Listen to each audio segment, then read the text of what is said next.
দাদাৰ নামত এইটোৱে তোমাক জুবিন দা হ'বলৈ আমি এৰি দিছোঁ তুমি এতিয়া তোমাক আমি জুবিন দাৰ ওপৰত চাব বিচাৰোঁ এতিয়া তুমি নিজৰ মতে জুবিন দা হৈ যোৱা চতুকি আছে আৰু মই আহিছোঁ ইয়াত আৰু মোক মাতিছে আৰু মই নিউজ চিউজ চাই আছোঁ যে কোনোবাই গুলি খাইছে কিবা কৈছে অসমৰ মুখ্যমন্ত্ৰীয়ে কি বুজি নাপায় নেকি অসমৰ মুখ্যমন্ত্ৰীয়ে কি বুজি নাপায় নেকি হা ইমান দেৰি কেলে লাগিছে আইনৰ কাৰণে কেলে আন্দোলন কৰিম যেতিয়ালৈকে ন্যায় নাপাওঁ আমি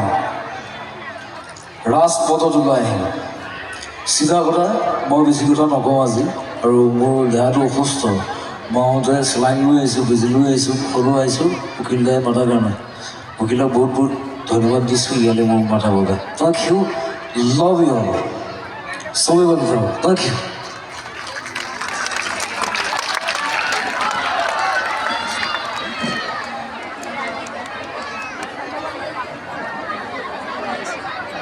এতিয়া আমাৰ মাজত আছে নীল আকাশ নীল আকাশৰ গীত শুনিবনে সকলোৱে